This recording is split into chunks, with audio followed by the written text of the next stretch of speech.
नमस्कार साथियों, कैसे हैं आप। स्वागत है आपका एक बार फिर से आपकी एप्लीकेशन के ऊपर। अपन ने कल तक जो पढ़ा था एक बार उसका अपन ब्रीफली रिवीजन करेंगे और उसके बाद चर्चा है वो आगे की नहीं करेंगे।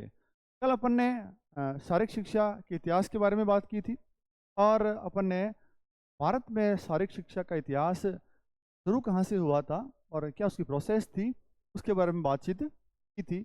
और अपन ने कहा था कि कुछ शारीरिक शिक्षा शास्त्री जो है वो मानते हैं कि भारत में जो कालक्रम है वो अलग है और कुछ लोग मानते हैं कि अलग है। तो अपन ने फर्स्ट क्लासिफिकेशन की बात की थी और इसमें कहा गया था कि सिंधु घाटी सभ्यता से ही भारत में खेलों की शुरुआत मानी गई है। और सिंधु घाटी का कालक्रम था 3250 से लेकर के 2500 ईसा पूर्व। के बाद आपका वैदिक पीरियड आया था, वैदिक काल आया था। और वैदिक काल का जो कालक्रम है वो आपके 2500 ईसा पूर्व से लेकर के 600 ईसा पूर्व तक मानते हैं। उसके बाद पूर्व हिंदू काल, उसके बाद उत्तर हिंदू काल, उसके बाद मध्य काल और उसके बाद आपका ब्रिटिश भारत का काल जो है वो मानते हैं। और ब्रिटिश का भारत का काल पूरा होने के बाद में आपके आधुनिक भारत का काल जो है वो मानते हैं और कहते हैं कि इन कालक्रम के अंदर भारत में शारीरिक शिक्षा का डेवलपमेंट और खेलों का डेवलपमेंट हुआ था। कुछ अन्य लोग वो मानते हैं कि नहीं, भारत में जो खेल है उन खेलों की शुरुआत जो है वो वैदिक पीरियड से स्टार्ट हुई थी। और वो लोग वैदिक पीरियड का जो टाइम मानते हैं, कालक्रम मानते हैं, वो कहते हैं कि 2000 से लेकर के 1000 ईसा पूर्व का वैदिक काल था। उसके बाद में 1000 से लेकर के 600 ईसा पूर्व यानी 400 साल का जो टाइम है कहते हैं कि महाकाव्य काल था। फिर 600 ईसा पूर्व से लेकर के 300 ईस्वी सन तक कहते हैं कि ऐतिहासिक काल था। उसके बाद 300 ईस्वी सन के अंदर वो बोलते हैं यहाँ पर एक नालंदा विश्वविद्यालय हुआ करता था, उसको बोलते हैं नालंदा काल, तक्षशिला काल या फिर गुप्त काल। यहाँ पर इस समय भारत में गुप्त साम्राज्य का शासन स्थापित था। नालंदा काल के बाद में यहाँ पर भारत में राजपूत काल की स्थापना हुई थी और राजपूत राजाओं ने लगभग 700, 800, 900 साल तक भारत पर राज किया था और शासन व्यवस्था और खेलों को सुचारू रूप से चलाया था। फिर 1200 ईस्वी सन से लेकर के 1757 तक भारत में मुगलों ने या मुसलमानों ने राज किया था, मुस्लिम राज आ गया था। और 57 से लेकर के 1947 तक जो है वो भारत में ब्रिटिश भारत का काल माना जाता है। और उसके बाद 1947 से आज टुडे तक की बात करूं तो वो काल कहते हैं कि आधुनिक भारत का काल मानते हैं। उस कड़ी में अपन ने शायद दो कालक्रम की बात कर ली थी, सिंधु घाटी कालक्रम और अपन ने बात कर ली थी वैदिक घाटी, वैदिक सभ्यता की बात अपन ने कर ली। और उसमें शारीरिक शिक्षा का डेवलपमेंट क्या था, किस प्रकार की थी, कौन कौन से खेल थे, इन सब की बात अपन ने कर ली थी। आज मैं बात करूंगा आपके सामने महाकाव्य काल की। 3 नंबर जो अपन पढ़ रहे हैं वो कौन सा काल है भाई? वो काल है आपका महाकाव्य काल। महाकाव्य काल। और इस काल का जो कालक्रम है वो अपन जानते अच्छी तरह से, 1000 ईसा पूर्व से 600 ईसा पूर्व जो है वो वैदिक आपके महाकाव्य काल का कालक्रम माना जाता है। अब बात करते हैं कि महाकाव्य काल के अंदर जो शारीरिक शिक्षा है और खेल है उनका क्या रुझान था और किस प्रकार के खेल और शारीरिक शिक्षा यहाँ पर थी। आइए बात करते हैं। सबसे पहला पॉइंट अपन लिखते हैं कि राजाओं के लिए, यहाँ पर राजाओं के लिए शिकार करना एक खेल था भाई। क्या था? शिकार करना खेल था एक। इस काल की बात कर रहे हैं अपन बात कर रहे हैं महाकाव्य काल की, कि यहाँ पर जो राजा लोग थे, राजाओं के लिए जो खेल गतिविधि थी वो क्या थी? वो थी आपके शिकार करना। शिकार करने को ही वो लोग खेल और मनोरंजन मानते थे। तो एक फैक्ट यहाँ से ये बनता है। दूसरे अगर फैक्ट की मैं बात करूं तो इसी काल के अंदर खाली समय की जो मनोरंजनात्मक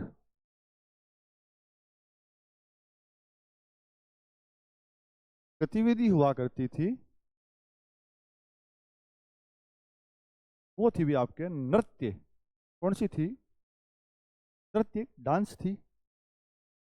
फ्री टाइम है, लेजर टाइम है, अवकाश का समय है अगर, तो उस अवकाश के समय का सदुपयोग जो है वो मनोरंजन करने के लिए कौन सी गतिविधि काम में लेते थे भाई? वो लोग डांस डांस या नृत्य गतिविधि जो है वो खाली समय के अंदर की जाती थी। अपन बात कर रहे हैं महाकाव्य काल के अंदर।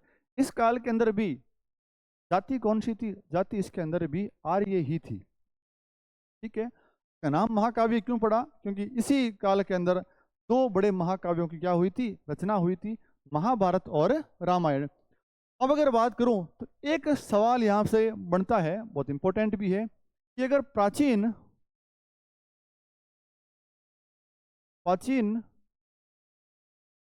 भारतीय शारीरिक शिक्षा की बात की जाए, ancient physical education of India की बात की जाए, तो शारीरिक शिक्षा का सबसे महत्वपूर्ण काल कौन सा है? वो महाकाव्य काल है। सबसे महत्वपूर्ण काल कौन सा है भाई? वो आपके है कौन सा काल? महाकाव्य काल है। और अगर मैं इस काल को प्राचीन भारतीय शारीरिक शिक्षा का अगर स्वर्ण काल भी कह दूं तो बात में कोई दो राय नहीं होगी। अगर प्राचीन सवाल इस प्रकार से पूछे कि बताइए प्राचीन भारतीय शारीरिक शिक्षा का स्वर्ण काल या सबसे महत्वपूर्ण काल कौन सा था, तो अपन कहाँ पर जाएंगे भाई? अपन जाएंगे महाकाव्य काल के ऊपर। इसे ही क्या बोलते हैं? स्वर्ण काल कहते हैं।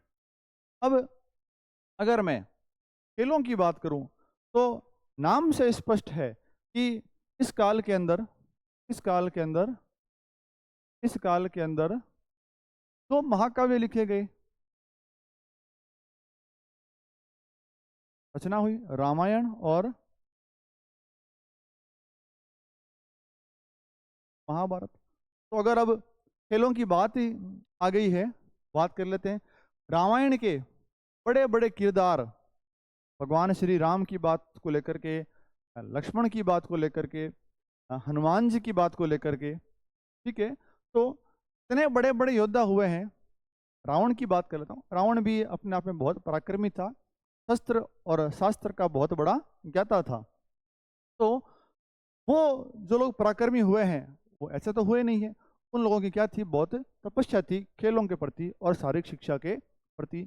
अपने शरीर को लेकर के, अपने स्किल को लेकर के उन्होंने तीर कमान कम से कम 10,000 बार चलाए होंगे, तब जाकर के वो उसके अंदर एक्सपर्ट हुए थे। चाहे उन्होंने कुश्ती का अभ्यास किया होगा तो भी उन्होंने बचपन से लेकर के और बहुत सालों तक कुश्ती का अभ्यास किया होगा, तब जाकर के वो उसमें क्या हुए थे?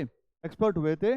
और यहाँ तक किताबें तो यहाँ तक लिखती है कि उस काल में से लेकर के आज तक जो लंबी कूद का रिकॉर्ड है वो रिकॉर्ड आज भी भगवान श्री हनुमान के नाम है भाई। लंबी कूद का रिकॉर्ड किसके नाम है? भगवान श्री हनुमान बजरंगबली के नाम है। एक ही छलांग के अंदर पूरा का पूरा समुद्र पार कर गए और कहाँ जा पहुंचे थे? लंका जा पहुंचे थे। तो किताब इस तरह की बात भी लिखती है भाई कि लंबी कूद का रिकॉर्ड आज भी किसके नाम बोल रहा है? आज भी बजरंगबली या हनुमान जी के नाम में बोल रहा है। उसके बाद अगर बात करूं महाभारत की, तो महाभारत के किरदार भी आपसे छुपे हुए नहीं हैं। अगर अपन द्रोणाचार्य जी की बात करें, अगर अपन अर्जुन की बात करें, अगर अपन कर्ण की बात करें, अगर अपन भीम की बात करें, दुर्योधन की बात करें, जरासंध की बात करें, युधिष्ठिर की बात करें, यानी इस काल के अंदर भी ऐसे ऐसे किरदार हुए हैं जिनके शारीरिक पराक्रम और जिनकी धनुर्विद्या, तलवार विद्या और गदा युद्ध का दूसरा कोई सानी नहीं था, यानी दूसरा कोई मुकाबला ही नहीं था। कि अपन ने सुना है कि अर्जुन ने घूमती हुई मछली की आंख भेद दी थी, तो सोचो कि वो कितना बड़ा आर्चर रहा होगा, कैसा निशाना रहा होगा उसका। उसने घूमती मछली की आंख को भेद दिया था। सबसे बड़ा नाम तो भूल रहा हूं मैं, भगवान श्री कृष्ण का नाम कैसे भूल रहा हूं मैं। कस्तरी फेंक तो आज आया है, उस समय भी एक अंगुली से चक्का फेंक दिया करते थे, से अपना चक्र बोलते थे वो। तो इस काल के अंदर भी शारीरिक शिक्षा और खेलों का पराक्रम अपने को देखने को मिलता है।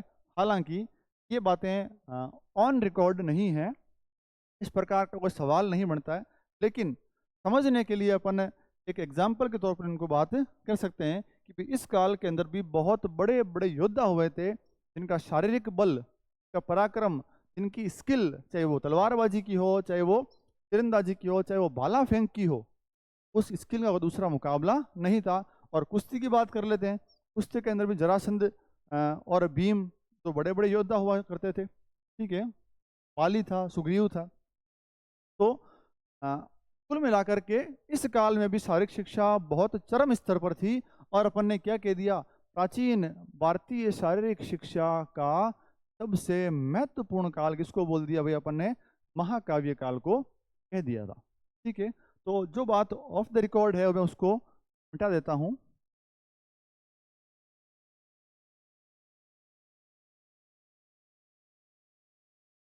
चलिए, उसके बाद बात करते हैं अपन कि इसी काल के अंदर कुश्ती खेल को, कौन से खेल को भाई, कुश्ती खेल को राज्य का संरक्षण प्रदान था भाई। ये इंपॉर्टेंट बात है।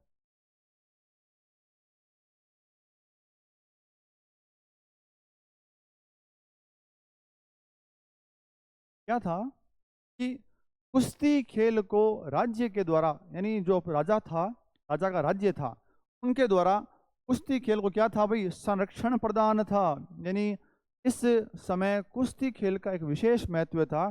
कुश्ती को उस समय बोलते थे मल्ल युद्ध बोल देते थे, मल्ल द्वंद बोलते थे भाई, ठीक है। तो अच्छे कुश्ती खिलाड़ियों को भी क्या था भाई, यहाँ पर संरक्षण प्रदान था, राज्य के अंदर एक विशेष दर्जा प्रदान था भाई, ठीक है। तो कुश्ती खेल और अच्छे जो कुश्ती प्लेयर थे उनको राज्य के द्वारा संरक्षण मिलता था। ये भी यहाँ से एक इम्पोर्टेंट सवाल बनता है, ठीक है। तो महाकाव्य काल की बात करें, राजाओं के लिए ये क्या था भाई, शिकार करना एक खेल था।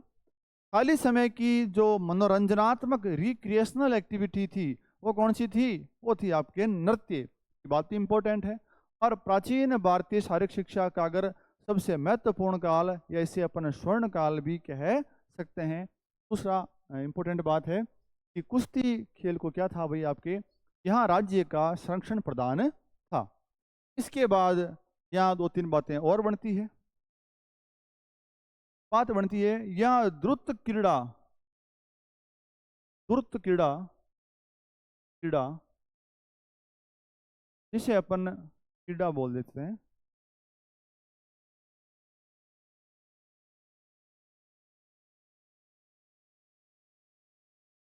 क्रीड़ा जिसे अपन क्या बोल सकते हैं, जुआ कह सकते हैं क्या, का प्रचलन था। क्या था भाई, इसी काल के अंदर धूर्त क्रीड़ा या जुए का बोल सकते हैं। और जिसका यहाँ पर इंटरनेशनल प्लेयर था एक, और उसका नाम था मामा शकुनी। आप लोगों ने महाभारत देखी होगी, तो मामा शकुनी के इशारों के ऊपर पास से नाचते थे भाई। जो उसने इशारा कर दिया, जो उसने सोच लिया पासा वही आएगा। और उसने धूर्त क्रीड़ा के अंदर जो है वो पांडवों को हराया था, उनका राज्य छीन लिया था, ठीक है। तो धूर्त क्रीड़ा या जुए का जो यहाँ प्रचलन है वो अधिक था कौन से काल के अंदर, महाकाव्य काल के अंदर। तो ये शब्द देकर के आपसे क्वेश्चन पूछने की पूरी पूरी संभावना रहती है कि बताइए धूर्त क्रीड़ा का जो है प्रचलन है वो किस काल में हुआ करता था। तो भाई वो आपके कौन से काल में था, वो आपके महाकाव्य काल के अंदर हुआ करता था। एक और खेल का नाम मिलता है यहाँ पर, उसके मैं बात यहाँ लिखता हूँ नीचे। आप लोग, ठीक है। उस समय एक खेल था भाई, इत्ती डंडू। कौन सा खेल था? इत्ती डंडू नाम का खेल था, जिसे आज के समय में क्या बोलते हैं? इसे आज के समय में बोलते हैं गिल्ली डंडा बोलते हैं। क्या बोलते हैं? गिल्ली डंडा। जो अपन खेलते हैं, लाठी होती है, अपन उसको उछालते हैं, छोटी सी लाठी को, फिर उससे मारते हैं। तो आज के समय में जो आज कौन सा खेल है, गिल्ली डंडा है, उसे ही प्राचीन समय में क्या बोलते थे? डंडू के नाम से जाना जाता था। ये विशेष बात आप लोग ध्यान रखेंगे। अपन कौन से काल की बात कर रहे हैं? अपन बात कर रहे हैं भाई, महाकाव्य काल की बात कर रहे हैं। अब अगर बात करूं मैं कि भाई बताइए और इस काल में क्या क्या था, तो परंपरागत चीजें जैसे कि तलवारबाजी, तीरंदाजी और घुड़सवारी, ये भी इस काल की क्या थी? महत्वपूर्ण गतिविधियों में से एक थी। कौन कौन सी भाई? कौन कौन सी? यहाँ लिख सकता हूं मैं एक बार यहाँ पर कि तलवारबाजी, तीरंदाजी और घुड़सवारी।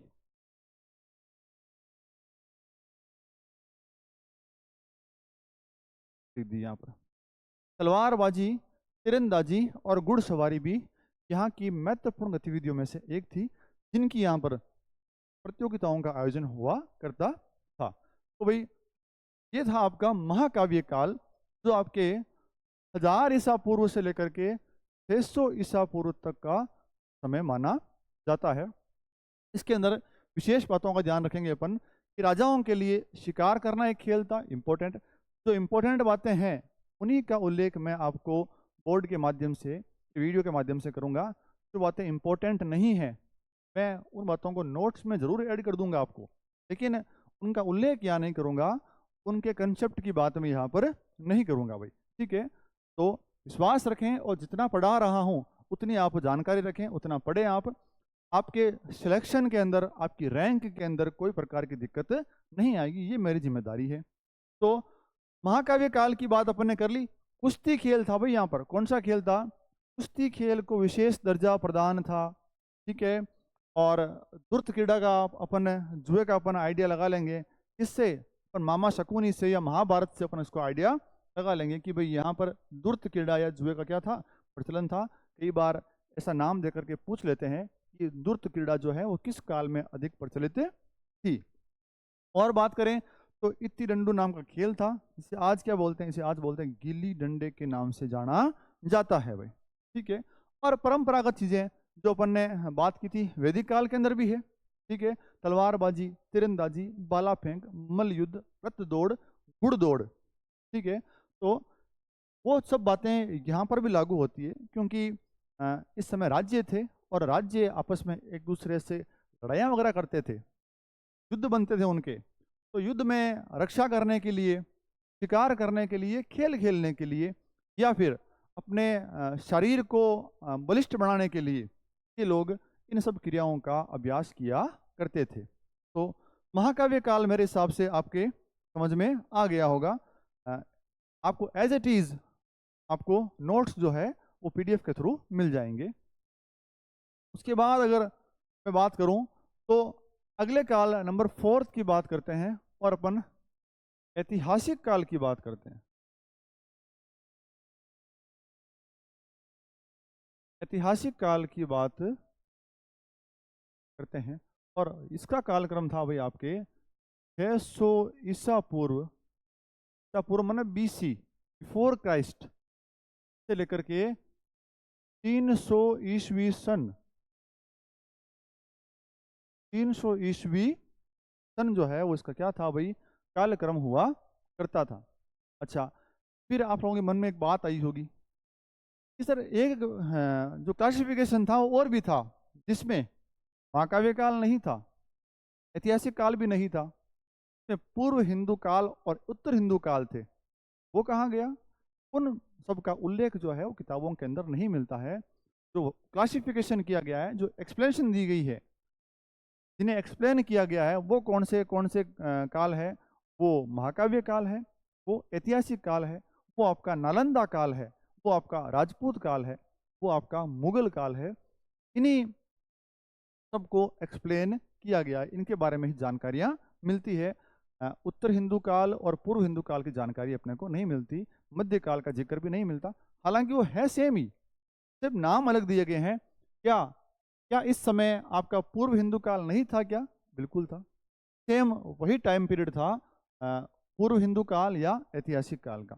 ठीक है, ऐतिहासिक काल के अंदर क्या घटनाएं हुई उसके बारे में अपन चर्चा करेंगे, और एग्जाम पॉइंट ऑफ व्यू से यहाँ पर कैसा क्वेश्चन बनता है उसकी बात भी अपन करेंगे भाई। सबसे पहली क्वेश्चन बनता है, इस काल के अंदर दो धर्मों के बारे में जानकारी मिलती है भाई, जैन धर्म व बौद्ध धर्म, व बौद्ध धर्म, बौद्ध धर्म का प्रचार हुआ। क्या क्या हुआ भाई? प्रचार हुआ।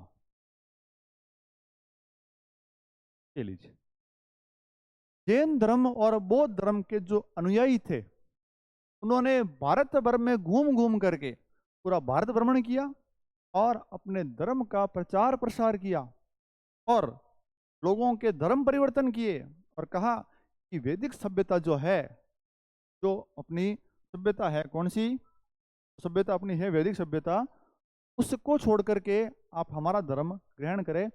वो लोग, कौन लोग? जैन धर्म और बौद्ध धर्म के जो लोग थे, वो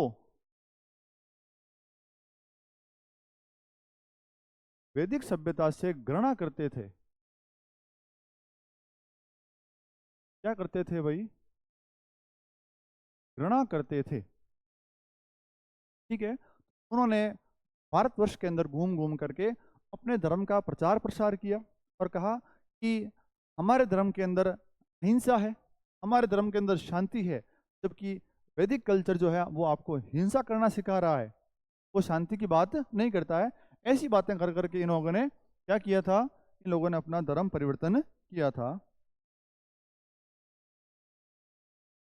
इन लोगों ने लोगों का क्या करवाया था? धर्म परिवर्तन करवाया था और अपने धर्म का प्रचार प्रसार किया था। अच्छा, उसके बाद अगर बात करें कि यहाँ पर एक बहुत विशेष बात थी भाई, यहाँ पर योग को व्यवस्थित रूप से अपनाया गया। ये इंपॉर्टेंट बात है भैया, अपनाया गया। बोला सर आपने तो बताया था कि योग की उत्पत्ति तो वैदिक काल से हो गई थी, अब ये क्या और लोचा आ गया है? लोचा नहीं है भाई, मैंने सही बात कही थी। योग का प्रादुर्भाव या उत्पत्ति जो है वो आपके वैदिक काल में हो गई थी, लेकिन लेकिन वहां तक योग का कोई स्वतंत्र ग्रंथ नहीं था। योग जो है वो अलग अलग उपनिषदों में, वेदों के अंदर, ग्रंथों के अंदर बिखरा पड़ा था। कोई बात कहीं लिखी है, कोई बात कहीं लिखी है। सूर्य नमस्कार था, प्राणायाम थे, बिल्कुल थे, लेकिन कैसे नहीं थे? सिस्टमेटिक नहीं थे। यहाँ पर एक शूरवीर आए, शूरवीर आए, और उन शूरवीर का नाम था, आप सब लोग जानते हैं, महर्षि पतंजलि।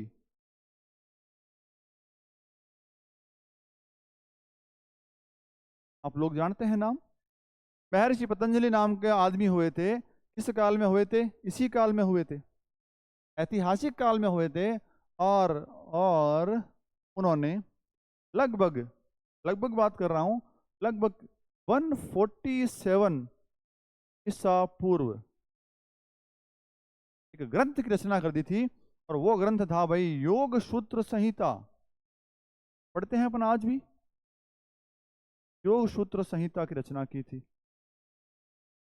आदमी ने की थी, महर्षि पतंजलि ने की थी। योग सूत्र संहिता की रचना कर दी थी। क्या किया इन्होंने? इन्होंने सभी ग्रंथों से योग जो बिखरा पड़ा था तो इकट्ठा किया, उसको एक जगह लेकर के आए और उसको एक कर करके एक ग्रंथ बना दिया, योग सूत्र संहिता। ठीक है। और कहा कि अब से जो योग है वो क्या पढ़ेंगे अपन, व्यवस्थित रूप से पढ़ेंगे। किसके माध्यम से? योग सूत्र संहिता। योग सूत्र संहिता में ही इन्होंने इन्होंने अष्टांग योग का वर्णन किया है। क्या वर्णन किया है भाई? अष्टांग योग का वर्णन किया गया है किसमें? योग सूत्र संहिता में। इसके 4 अध्याय है और 195 सूत्र यानी श्लोक है। ठीक है। ये बात पूछते थे कई बार, अपन जब योग पढ़ेंगे ना तब चर्चा करेंगे कि 4 अध्याय कौन कौन से, समाधि, साधना, विभूति और केवल्य, उनमें किस किस की बात की गई है, उसकी अपन जानकारी डिटेल के अंदर बात करेंगे। सवाल बनता है कि योग का व्यवस्थित रूप कब आया था, या योग को व्यवस्थित रूप से कब अपनाया गया था? ऐतिहासिक काल में अपनाया गया था। कौन लेकर के आया? अपना स्टार लेकर के आया। स्टार कौन है अपना? अपने स्टार थे महर्षि पतंजलि।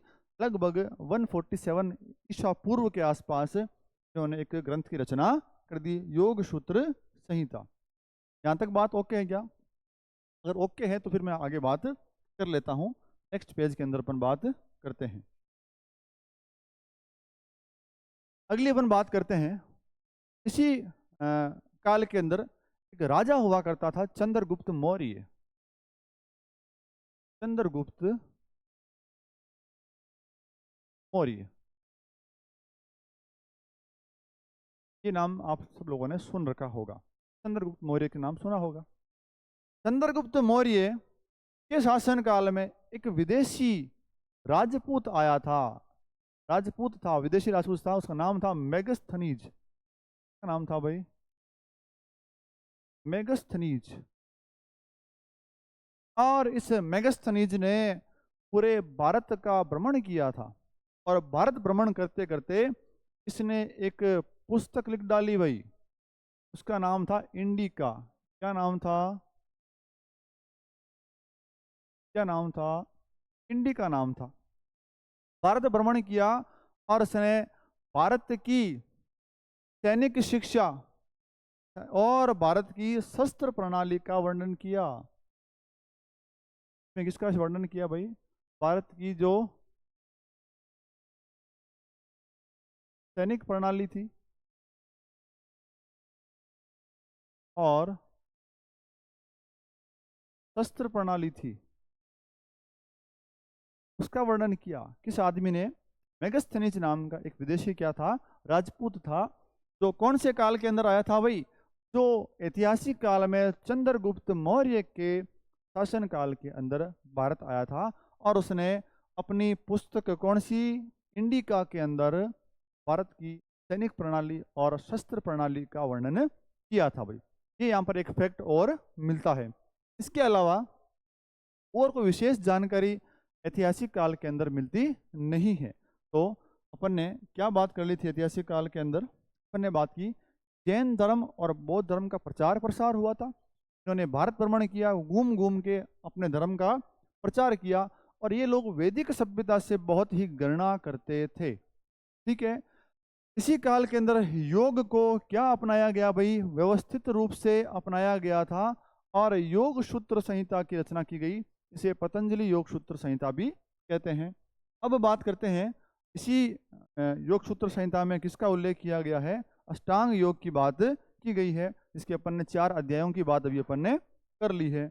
उसके बाद अगर बात करें तो इसी काल के अंदर चंद्रगुप्त मौर्य नाम के राजा के शासन काल के अंदर कौन आया था? एक विदेशी राजपूत था भाई। ये विदेशी राजपूत था, का नाम था मेगस्थनीज। और इसने अपनी पुस्तक इंडिका के अंदर भारत की सैनिक प्रणाली और शस्त्र प्रणाली का वर्णन किया था। यहाँ तक बात होने के बाद में अपन अगली बात करते हैं।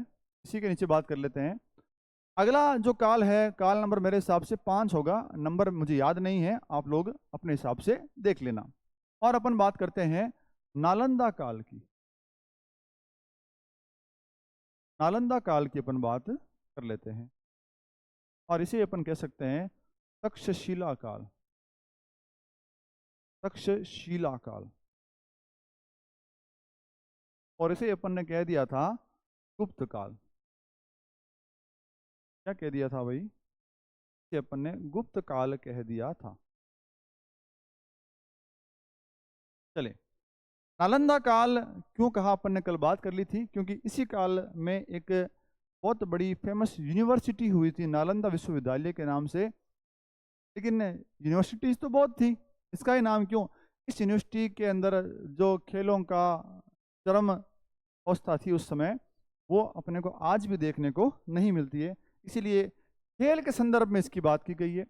वैसे ही एक यूनिवर्सिटी आपके तक्षशिला के नाम से गुप्त काल क्यों कह दिया? क्योंकि इस समय भारत में जो है वो समुद्र गुप्त का राज था, इसलिए बोल दिया गुप्त काल, बोल दिया, इसे गुप्त वंश बोलते थे भाई। ठीक है। नालंदा काल के अंदर, तक्षशिला के अंदर विशेष बात क्या थी? अच्छा, एक बात मैं पीछे करना भूल गया, अपन चलते हैं पीछे एक बार। ऐतिहासिक काल के अंदर अपन ने बात की थी कि ऐतिहासिक काल के समकक्ष ही एक वर्गीकरण और मिलता है अपने को, कि अपन बोलते हैं पूर्व हिंदू काल। यही बोलते हैं अपन भाई,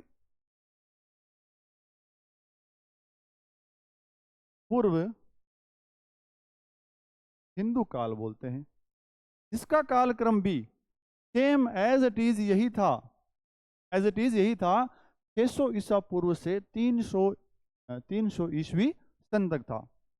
एक सवाल आया था 2022 पीटीआई एग्जाम के अंदर, और सवाल था निम्न में से किस काल में शतरंज की उत्पत्ति हुई है? शतरंज का प्रचलन था या उत्पत्ति का पूछा गया था, तो मेरे को एग्जैक्ट अभी याद प्रचलन याद नहीं आ रहा, लेकिन किसका उल्लेख किया गया था?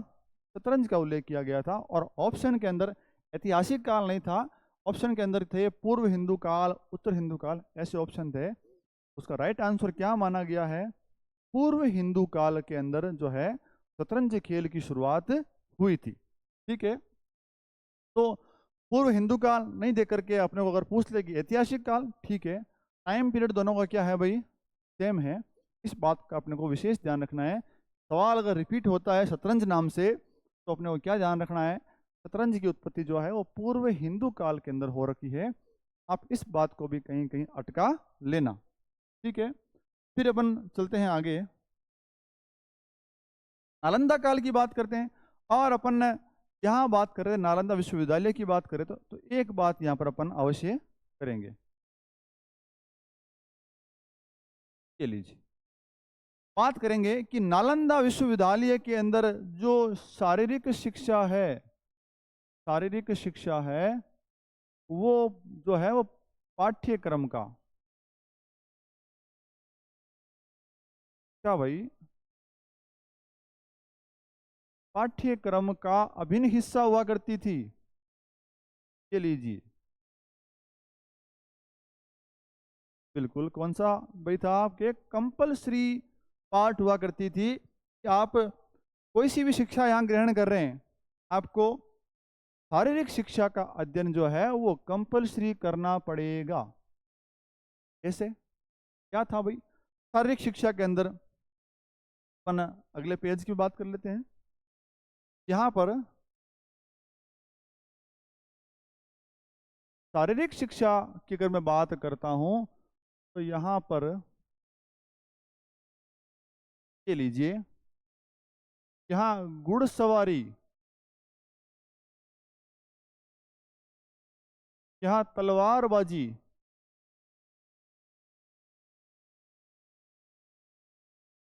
यहाँ मार्शल आर्ट, मार्शल आर्ट, यहाँ तैराकी, इन सब का रेगुलर अभ्यास और प्रतियोगिताएं होती थी। पहली बात। तो दूसरी बात इधर करता हूं मैं, योग के बारे में कहा गया है भाई।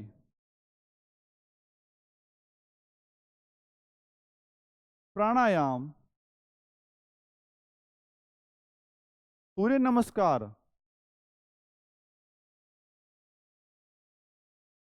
टांग योग,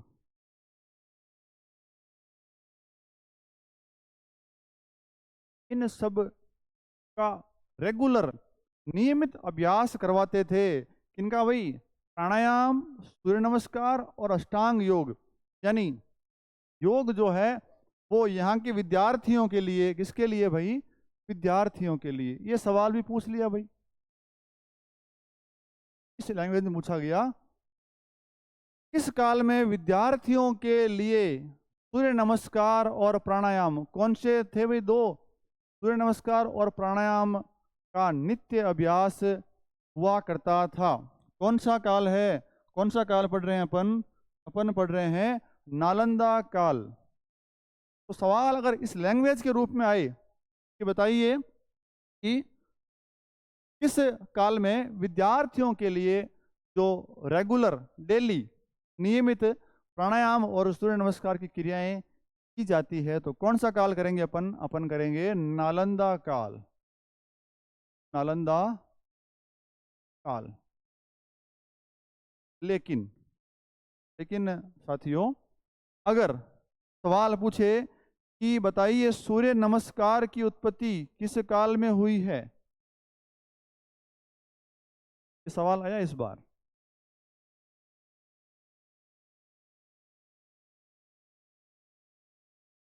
पूछ ले कि बताइए सूर्य नमस्कार और प्राणायाम की उत्पत्ति के बारे में पूछे, अपन पहले पढ़ चुके हैं कौन सा काल? वैदिक काल। ये बात अपन ने स्पष्ट लिखी है वहां पर कि वैदिक काल में सूर्य नमस्कार और प्राणायाम का उपयोग लचीलेपन को बढ़ाने के लिए करते थे। और मैंने वहाँ एक बात कही थी कि लचीलेपन का संबंध प्राणायाम से है नहीं। संबंध किससे है भाई? आपका सूर्य नमस्कार से। प्राणायाम तो प्राणों का आयाम कर लो, श्वास को सुधार कर लो, फेफड़ों की मजबूती, इंटरनल ऑर्गन की मजबूती के लिए काम ले सकते हैं। ये सवाल पूछ लिया कॉलेज लेक्चरर पीटीआई के अंदर अभी 2023 के अंदर कि सूर्य नमस्कार की उत्पत्ति किस काल में है भाई? उत्पत्ति वैदिक काल में है। पूछे कि विद्यार्थियों को नियमित अभ्यास किस काल में करवाते थे, तो विद्यार्थी तो किस में थे भाई? नालंदा विश्वविद्यालय में थे। तो क्या होगा उसका आंसर? नालंदा काल उसका आंसर माना जाएगा। आगे से क्वेश्चन ऐसा आए तो अपने को ध्यान में रहनी चाहिए ये बात। तो पीछे अपन ने क्या बात कर ली है देख लेते हैं। इस काल में जो शारीरिक शिक्षा है वो पाठ्यक्रम का अभिन्न हिस्सा हुआ करती थी। कोई भी कोर्स करें आप, कोई भी सिलेबस पढ़ें, आपको उसका अध्ययन आवश्यक होगा। शारीरिक शिक्षाओं का जो है वो नियमित नित्य आपको अभ्यास करना पड़ेगा। शारीरिक शिक्षा के अंदर अपन बात कर रहे थे किस किस के बारे में कि यहाँ पर घुड़सवारी थी, तलवारबाजी थी, मार्शल आर्ट था, तैराकी थी और धनुर्विद्या थी। कौन सी थी भाई? तीरंदाजी भी यहाँ पर हुआ करती थी। इन सब की बात अपन ने कर ली है। चलिए, तो ये सारी बातें होने के बाद में अपन इसी काल के अंदर एक और फैक्ट के ऊपर बात करेंगे। इसी काल के अंदर अगर नालंदा विश्वविद्यालय की बात करें, नालंदा विश्वविद्यालय की बात करें, विश्वविद्यालय की मैं अगर बात करूं तो भाई यहाँ पर दो प्रकार की क्रियाओं को बहुत ही महत्वपूर्ण स्थान था और वो थी भाई आपके तैराकी। ये एक फैक्ट दे रखा बुक्स के अंदर, तैराकी और प्राणायाम। तैराकी और प्राणायाम जो है वो नालंदा विश्वविद्यालय की दो महत्वपूर्ण क्रियाएं थी। यूं कह दे कि इन दो क्रियाओं के ऊपर ही विशेष फोकस था नालंदा विश्वविद्यालय के अंदर। यह फैक्ट एग्जाम के अंदर पूछा गया है। फिर एक फैक्ट और लिखते हैं तक्षशिला के बारे में। लिखते हैं भाई, तक्षशिला के बारे में लिखते हैं। इसे काल के इस महाविद्यालय या विश्वविद्यालय के अंदर जो क्रिया थी वो थी आपके तीरंदाजी। तीरंदाजी कह दो, इसे क्या बोल सकते हैं अपन? धनुर्विद्या कह सकते हैं अपन, आर्चरी कह सकते हैं उसे। अपन आज के संदर्भ में क्या बोल सकते हैं? इसको अपन आर्चरी कह सकते हैं।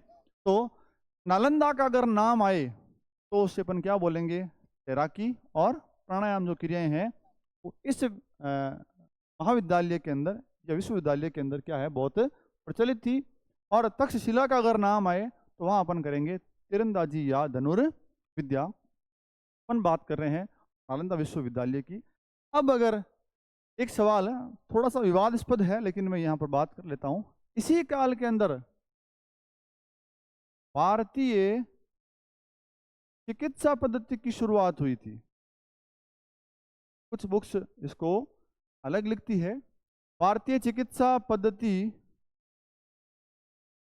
की शुरुआत किस काल में हुई थी भाई? हुई थी। इस काल की बात कर रहा हूं मैं बात कर रहा हूं आपके नालंदा काल की बात कर रहा हूं। और भारतीय चिकित्सा पद्धति की शुरुआत करने वाला व्यक्ति था सुश्रुत। क्या नाम था उसका? सुश्रुत ने कहते हैं कि यहाँ पर भारतीय चिकित्सा पद्धति की शुरुआत की थी। तो नालंदा काल के अंदर अपन ने काफ़ी कुछ फैक्ट देख लिए हैं, एक बार उसको फिर से अपन करते हैं रिवाइज। नालंदा काल कह दो, तक्षशिला काल कह दो, या इसे अपन गुप्त काल भी कह सकते हैं। और इसी काल के अंदर शारीरिक शिक्षा जो है वो पाठ्यक्रम का आपकी अभिन्न हिस्सा हुआ करती थी। के बाद अगर बात करूं मैं, तो शारीरिक शिक्षा में यहाँ पर क्या था, तो बात कर लेते हैं कि अगर खेलों की बात करें तो घुड़सवारी, तलवारबाजी, मार्शल आर्ट, तैराकी और तीरंदाजी का नित्य अभ्यास करवाते थे और इनकी प्रतियोगिताओं का आयोजन भी करवाया जाता था।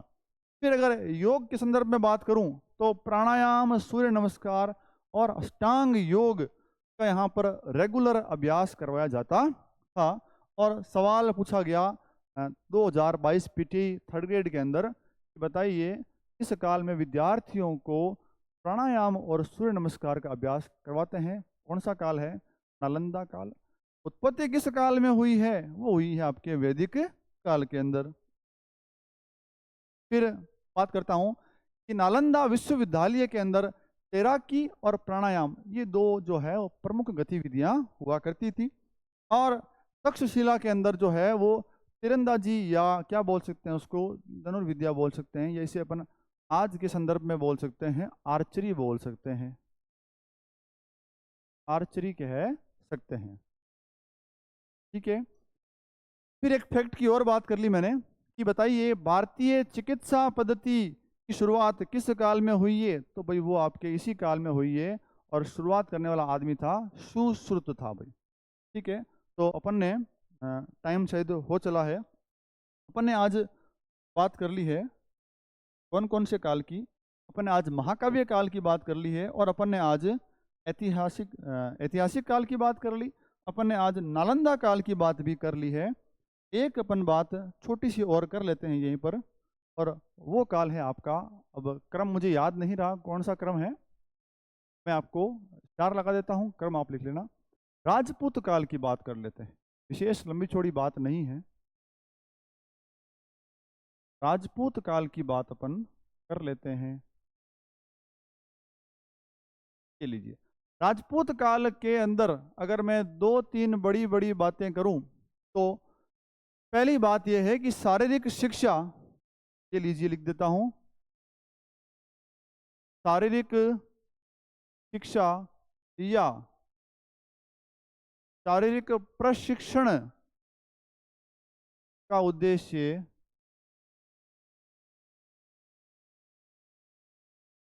तो है वो युद्ध के लिए तैयार होना था भाई।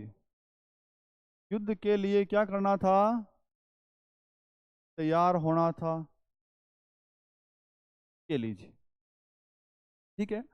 तो यहाँ पर विशेष कोई खेलों से लगाव नहीं था। और शारीरिक शिक्षा की बात करें, फिजिकल एजुकेशन की बात करें, या फिर फिजिकल ट्रेनिंग की बात कर लेता हूँ, इसका मुख्य उद्देश्य क्या था भाई? युद्ध के लिए तैयार होना था।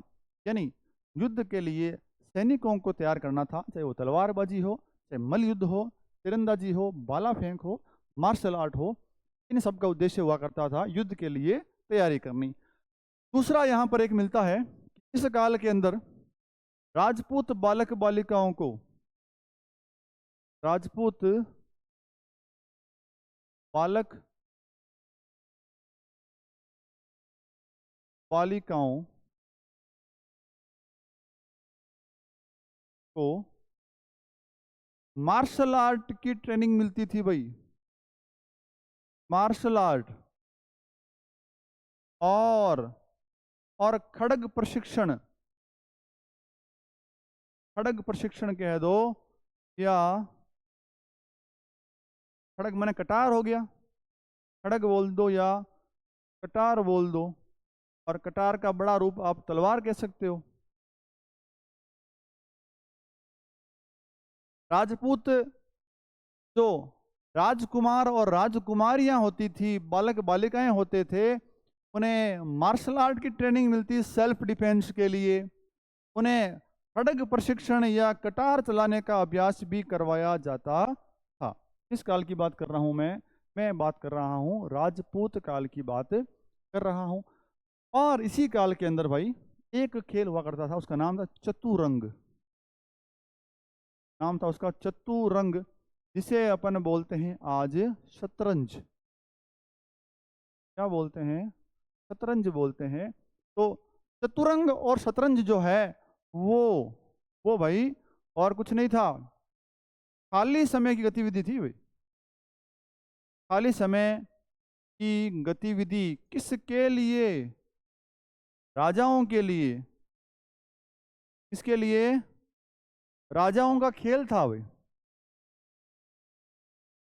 ये एक वहां पर फैक्ट बनता है कि राजपूत काल में राजाओं का जो खाली समय था, उस खाली समय की मनोरंजनात्मक गतिविधि कौन सी हुआ करती थी? शतरंज, या उसे बोला करते थे उस समय चतुरंग नाम से जानते थे। राजपूत काल के अंदर शारीरिक शिक्षा के इतिहास में इससे आगे बढ़ करके कुछ भी नहीं है।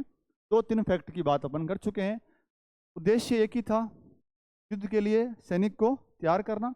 राजपूत बालक बालिकाओं को यहाँ पर मार्शल आर्ट और खड़ग प्रशिक्षण, जिसे क्या बोलते हैं अपन, खड़ग को अपन कटार बोल देते हैं, इसका प्रशिक्षण मिलता था। और इसी काल के अंदर चतुरंग, शतरंज नाम की गतिविधि जो है आज भी चलती है, खेल होता है शतरंज का। वो खाली समय के अंदर कौन खेलते थे भाई? राजा लोग खेलते थे। ये बात अपने को ध्यान में रखनी है। ये हो गया आपका राजपूत काल। और आज की क्लास अपन यहीं तक रन करेंगे क्योंकि समय हो चुका है। अब नेक्स्ट क्लास के अंदर अपन इससे आगे बात करेंगे, लेकिन जितनी क्लास ले रहे हैं उतनी क्लास आपको याद होनी चाहिए, उतना आप रिवीजन करके आएँ, तभी आगे क्लास का मतलब है, कोई मतलब नहीं है। नमस्कार, धन्यवाद।